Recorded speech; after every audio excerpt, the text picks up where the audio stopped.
তিন শ্রেণীর মানুষ যাদের দোয়া আল্লাহ কখনো কবুল করে না, ও যত বড় ভালো ব্যক্তি হোক না কেন। এরা কারা? বি কেয়ারফুল, ওই ক্যাটাগরিতে আপনি পড়েছেন কিনা একটু মিলে আনেন তো।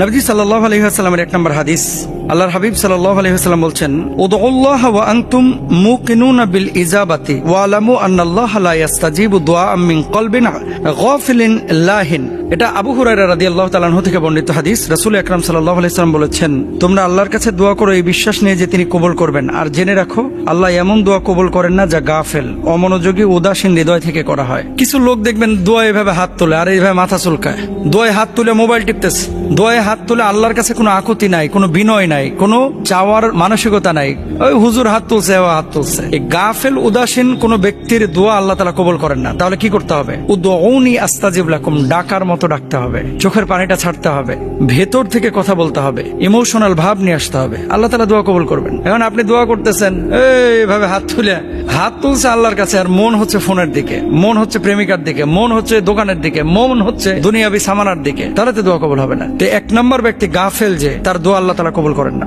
2 নম্বর, হারাম উপার্জন ও খাবারের কারণে দোয়া কবুল হয় না। হাদিসের মধ্যে কি আছে? ইতুইলু সাফারা আশআসা আকবার ইয়ামুদ্দু ইয়াদাইহি ইলাস সামা ইয়া রাব্বি ওয়া মাতামুহু হারামুন ওয়া মাশরাবুহু হারামুন ওয়া গুদিয়া বিল হারাম ফাআন্না ইস্তাজাবু লিযালিক। নবীজি বলেছেন, যে এক ব্যক্তি যে খায় হারাম, পরে হারাম, যার শরীরটা হারাম দ্বারা গঠিত, দীর্ঘ সফরে ক্লান্ত অবস্থায় আকাশের দিকে হাত তুলে বলে, হে আমার রব, হে আমার রব, আপনি আমার দোয়া কবুল করেন, অথচ বেটা খায় হারাম, পরে হারাম, শরীর গঠন করেছে হারাম, এর দোয়াকে আল্লাহ কবুল করবেন না। তাহলে যারা হারামখোর, ঘুষখোর, সুদখোর, শরীরটা, রক্তটা, গোশতটা যার হারাম দিয়ে গঠিত, আল্লাহ তাআলা তার দোয়া কবুল করবেন না। এটা হচ্ছে 2 নম্বর। তাহলে দোয়া কবুলের জন্য প্রথম শর্ত হচ্ছে কি?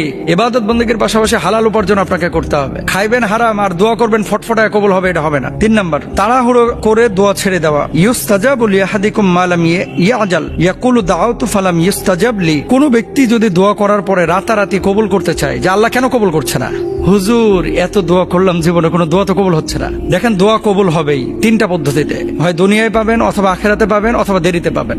পাবেন 100%, এটা আল্লাহর ঘোষণা। এখন আপনি পাচ্ছেন না, সমস্যা আপনার, আপনি ডাকার মতো ডাকতে পারছেন না। অনেক বিষয় আছে, যেমন এই দোয়াটা এখন কবুল করলে আপনি চাচ্ছেন আল্লাহর কাছে 1 কোটি টাকা দেন। কারণ আপনারা এখন যদি 1 কোটি টাকা দেওয়া হয়, 1 কোটির ভার আপনি সামলাইতে পারবেন? মানেটা কি? কিছু মানুষ আছে এই গাঞ্জাখোর, যেগুলা ওই 1 কোটি পায় গাঞ্জা খায় শেষ করে ফেলবে, আর যখন আপনার বাচ্চা কাচ্চা হবে তখন 1 কোটি দিলে হয়তো বা বাচ্চার দিকে মায়া জন্মাবে এবং 5টা মানুষের রুটি রুজি হবে, তা আল্লাহ তখন সেটা আপনাকে দিবে। আপনি এখন এত তাড়াহুড়া করছেন কেন? এই জন্য দোয়া করে কেউ যদি তাড়াহুড়া করে, এর দোয়া কবুল হয় না। স্থির হইতে হয়, তাওয়াক্কুল করতে হয়, ধৈর্য ধারণ করতে হয়, তাহলে এই দোয়া কবুল হয়। আল্লাহ সুবহানাহু ওয়া তাআলা বলছেন, ওয়াইদা সালাকা ইবাদি আন্নি ফাইন্নী করিব উজিবু দাওয়াতাদ দাঈ ইযা দাআন। আমার বান্দারা যখন আমার সম্পর্কে জিজ্ঞেস করে, আমার কাছে চায়,